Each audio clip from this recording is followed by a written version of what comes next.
folks, my name is Jen, and today I am here with another book haul.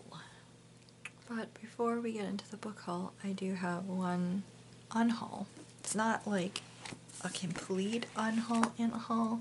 It's when I get my free library built and put up come this springtime. This is gonna go in there because I am personally saying goodbye to it. It's Neverwhere by Neil Gaiman. If you saw my reading plans for the year video, you might kind of be like, yo, I thought that was on your list of books that you were gonna read. Yeah, I actually substituted Fahrenheit 451 for this book because it's supposed to be it's for the out of this world prompt. So you're supposed to read like a sci-fi or a fantasy that is not in this particular world that's been banned, or it's like this world but it's a different version of this, like that kind of thing. So I had picked this one because it's been on my shelf for a couple of years and I've been wanting to read it, but because of everything, I had been initially giving the situation the benefit of the doubt, just because, you know, you don't know what's going on, but after more things had come to light, I could not really stomach the thought of picking up one of his works right now. And it's also giving me some pause about a couple of other things of his that I really enjoy, unfortunately. So yeah, that happened. So one unhaul, but then I also have a bunch of books that I hauled in the course of has it been a month? Good Christ, it's been a month. Oh jeez. Okay, so yeah, first set of books and things that I bought. So went to Barnes & Noble in early to mid-January, so I could grab some books that I was looking for the that reading banned book challenge. So first there's Howl and Other Poems by Allen Ginsberg, fulfilling the prompt to read a banned book of poetry. If you watched my January reading wrap up, I talked about this in there. I also talked about this, Heartstopper Volume 1 by Alice Oseman. This is a recent, like 2020-ish through today, recent banned book. Fulfilled that prompt. I also read this in January, so you've probably already heard my thoughts about this. This is about two classmates, shy Charlie and popular rugby player Nick, and them getting assigned to sit next to each other in class, forming a friendship, and then eventually kind of forming maybe something a little bit more than that. Yeah, this is volume 1. I loved it. I intend on getting the rest eventually. And after Heartstopper, I also grabbed Lady Chatterley's Lover by D.H. Lawrence, which is a book that is like internationally banned. That's fulfilling. I got this to fulfill that prompt, and this is about a woman who is married and ends up beginning an illicit affair with the groundskeeper on her and her husband's like estate, her husband's family estate, essentially. A lot going on. There is a lot more to this story that meets the eye, though.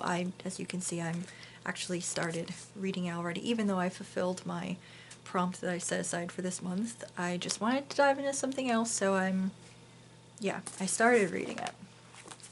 Very interesting so far.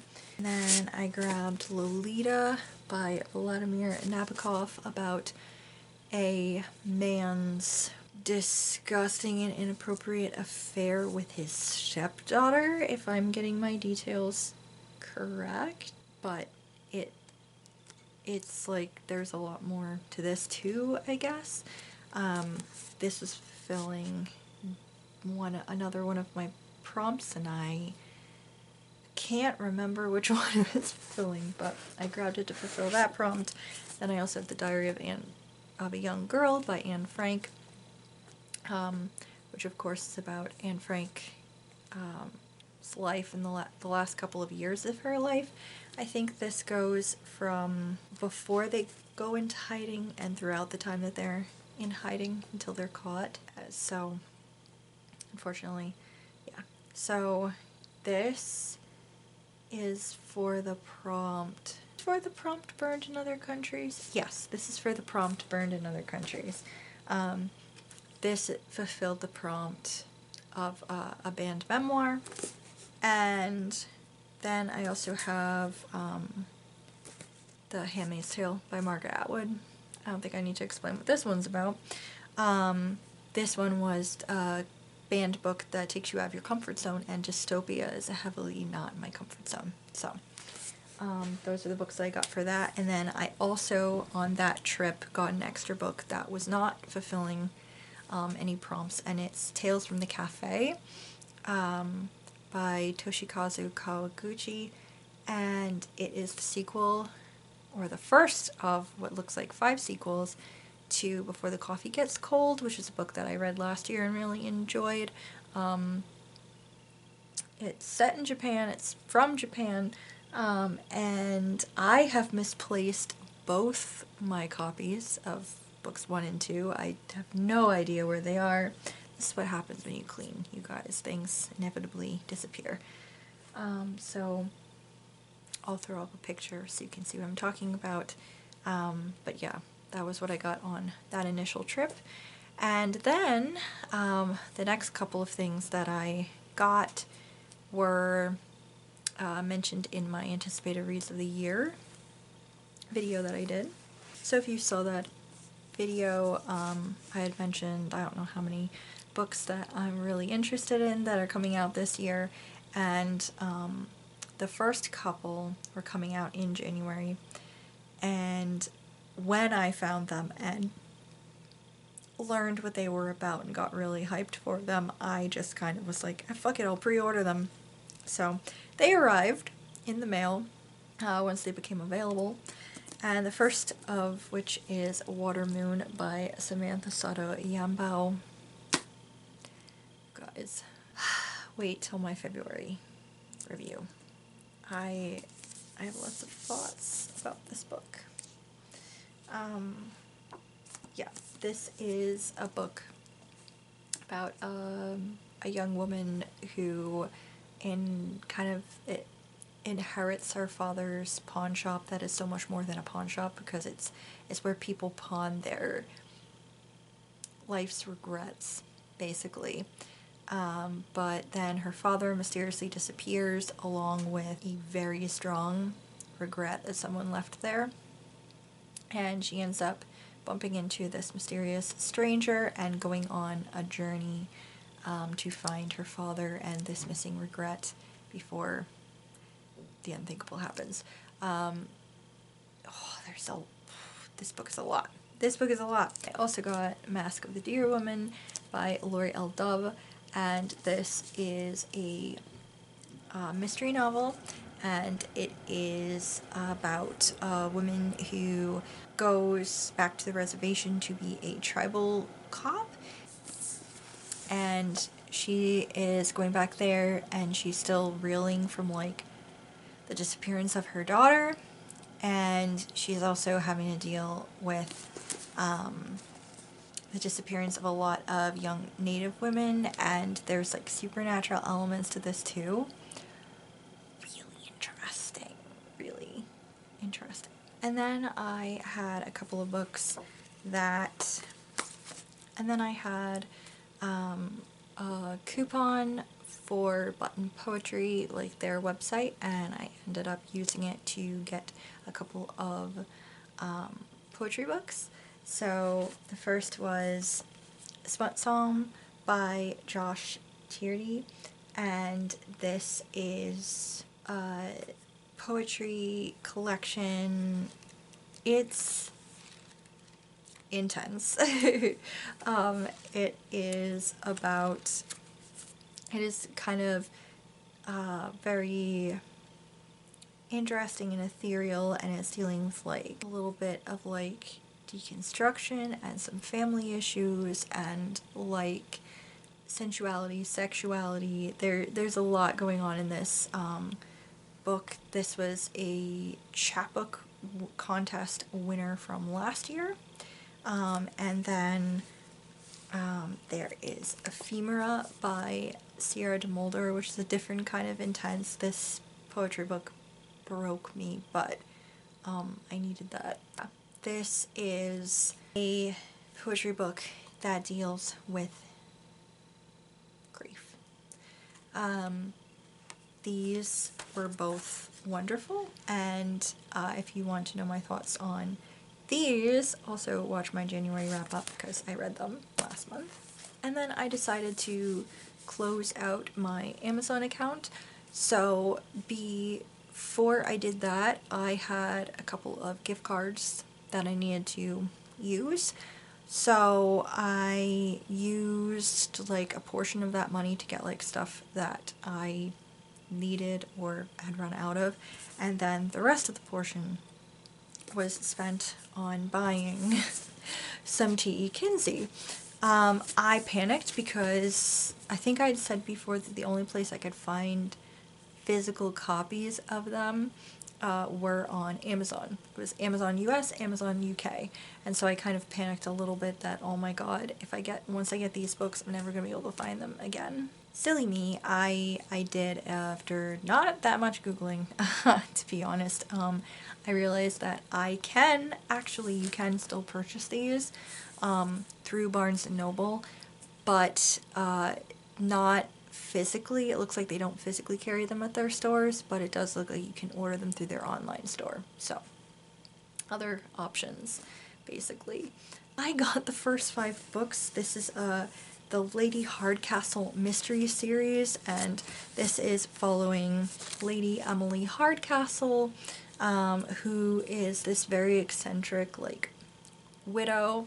Basically, she lived abroad with her husband and her maid, Florence Armstrong. Yeah. So her and Flo had lived abroad for years with her husband. Unfortunately, her husband was murdered, and then her and Flo ended up hiding out for a while and we're learning things in every book. We're learning a little bit more about their past. She's extremely eccentric. She has a lot of eccentric interests, and she also at some point learned how to shoot a gun. And Flo not only knows how to use weaponry, but is also trained in like self-defense tactics. And it sounds like maybe they were involved in some like spy work at some point. I don't know. Anyway, they've returned to England and have decided to have a quiet life in the country. But things don't work out that way because murder happens. So, if you listen to my December wrap? I think it was like my November and December wrap-ups or whatever. I talked about 2 of the books in this series because I discovered audiobooks of them and loved them and wanted to physically own copies. So this is the first book, A Quiet Life in the Country. I also really like the details on the cover of these. And this is basically Lady Hardcastle is forced out of her self-imposed retirement. There's a dead body in the woods and the police are on the wrong scent. And then there's book 2, In the Market for Murder, which it looks like a week after a trip to the cattle market, Spencer Carradine, a local farmer, turns up dead in the pub, face down in his beef and mushroom pie. So her and Flo have to solve another mystery. I'll show you both sides of that.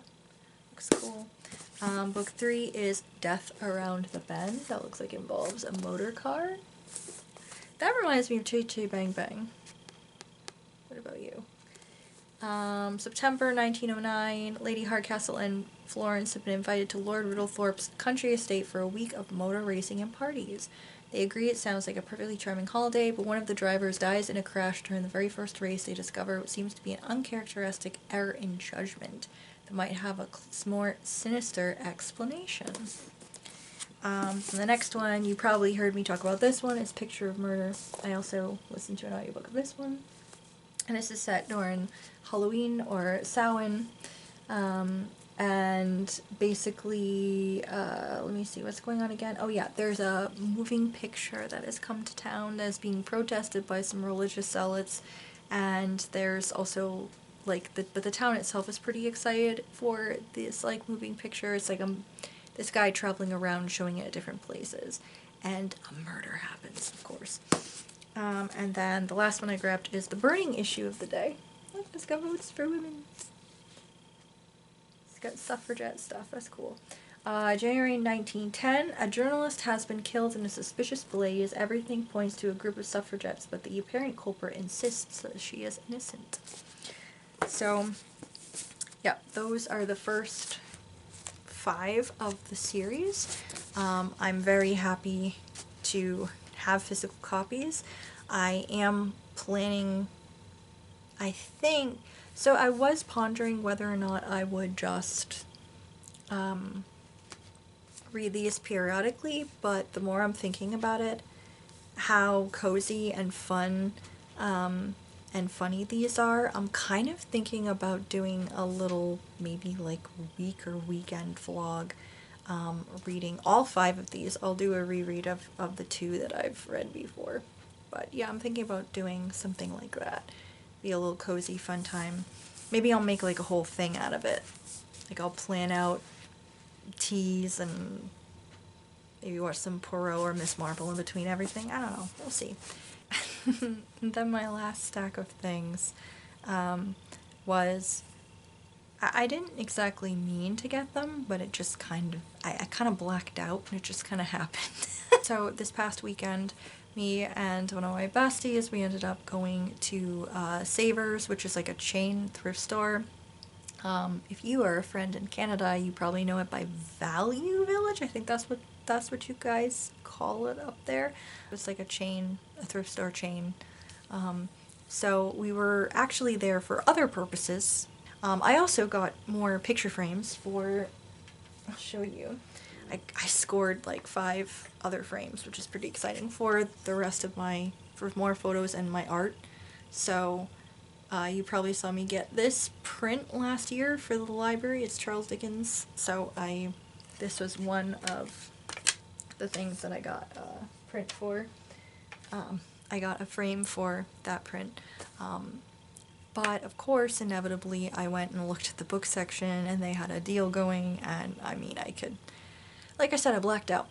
So, what did I get? Well, so a couple of these books I grabbed because I kind of panicked a little bit about book banning, and yeah, so I was specifically grabbing up some books that I knew had previously been banned for varying reasons, and it was also like, I was looking at things and was like, this, I don't know if this has been banned, but I feel like there's potential this could happen. So yeah, I grabbed a couple of things for that purpose, and then there were some others that, well, you'll see. So first I grabbed To Kill a Mockingbird by Harper Lee. This is so famous, I don't think I have to really explain this, probably. It's closely following a little girl named Scout and her widower father and her older brother, as her father takes on a case to defend a black man who has been wrongfully accused of raping a white woman in the South. It's in the 60s, isn't it? Well, the book itself was written in the 60s. I don't know if it itself was set in the 60s. I can't remember. I read this in high school. and it just, wow. The movie is also excellent. But yeah, so I haven't read this in a long time. Never owned my own copy, so grabbed that. Then I also grabbed The Crucible by Arthur Miller, which I've never read this either, and I don't know a ton about it other than it is about the Salem witch trials, but there is a lot of allegory to things that were going on at the time when Arthur Miller was writing this, because he wrote this during the Red Scare in the 1950s when, like, the House Un-American Committee was going off about communism being a bunch of fucking dickheads. So yeah, there's a lot of that. And then I also grabbed Things Fall Apart by Chinua Achebe. I hope I'm pronouncing that right. That's why I've heard somebody else pronounce it. This is, I guess it's actually part of a trilogy, but I have seen reviews of this book, and it sounds like it is kind of heartbreaking and infuriating, but also like really, really good read. This is told through the fictional experiences of Okonkwo, a wealthy and fearless Igbo warrior of I am so sorry. In the late 1800s, Things Falls Apart explores one man's futile resistance to the devaluing of his Igbo traditions by British political and religious forces, and his despair as his community capitulates to the powerful new order. So, felt like that was a good thing to own at this time, and feel like that's probably a book that people don't want you to read.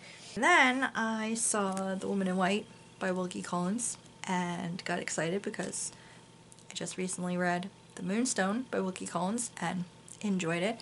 So I think this is more famous work, and I've heard a couple of reviews of this as well. But this is about Walter Hartwright meeting the mysterious woman in white. This is one of the most popular novels of the 19th century. Secrets, mistaken identity, surprise revelations, amnesia, locked rooms and locked asylums, and an unorthodox villain made this mystery thriller an instant success when it first appeared in 1860. The only downside to this book is how absolutely freaking tiny the writing is, but you know what? It's fine. That's why I have glasses. It'll be fine. And then I also ended up grabbing 2 Stephen King books. The first was Everything's Eventual, and this has the 1408 story in it. I watched the movie. I've never read the book. This is one of his short story collections. So, I need to be stopped because I now have 3 unread short story collections of his on my shelves. I need to get working on that. And then I swear I actually manifested this book. It's Salem's Lot. This was the first Stephen King that I ever read in high school. I checked out in my local library during my vampire phase. I fucking lost my mind. Loved it. Creeped me out. Wonderful storytelling. Loved it. I was thinking to myself before the night before the trip, I was like, I'm gonna regret it probably, but I'm going to go look at the books. And I was like, what do I hope to find in the books? And I was like, well, I might look for some banned books over there. And then I was like, you know what? I really hope I come across Salem's Lot. That would be great if I could find a copy of Salem's Lot. And lo and behold, I found a copy of Salem's Lot. This is just about a town, Salem's Lot, that suddenly becomes infested with vampires. And then the last couple, I grabbed The Villa by Nora Roberts. This, I couldn't pass it up. It was $5 for a pretty decent condition hardcover. The thing is, I've read so many of her books that I can't always remember what ones I've read and what ones I just was kind of like, ooh, I need to read that. Can't quite remember. I feel like I might have read this, but we'll see. Basically, Sophia Giambelli has never worried about competition. For 3 generations, the Giambelli wines have been renowned for their quality throughout the world. The pride of the Giambelli family and a top PR executive, Sophia loves her job. Things are about to change At the villa, Teresa, the matriarch, has announced a merger with the Macmillan family's winery, and Sophia will have a new role. As a savvy businesswoman, she knows she must prepare for anything, but she has prepared for Tyler Macmillan. They've been ordered to work together very closely to facilitate the merger. Sophia must teach Ty the finer points of marketing, and Ty in turn must show Sophia how to get down and dirty to use the sun, rain, and earth to coax the sweetest grapes from the vineyard. Basically, there's a rivalry. She's got the hots for him. It's a whole thing. There's also acts of sabotage threatening the family business and the family itself. So, you know, her classic romance, but there's like a mystery thriller thing going on too, which I love. So, and then the last one I grabbed was Points North by Howard Frank Washer, and this is a short story collection of his. In Points North, finished weeks before his death, Howard Frank Washer tells brilliant, lovingly evoked stories that center around the Kinnison family. Love the Kinnisons. Ranging over decades of their history in Vermont's fabled Northeast Kingdom, from a loquacious, itinerant preacher who beguiles the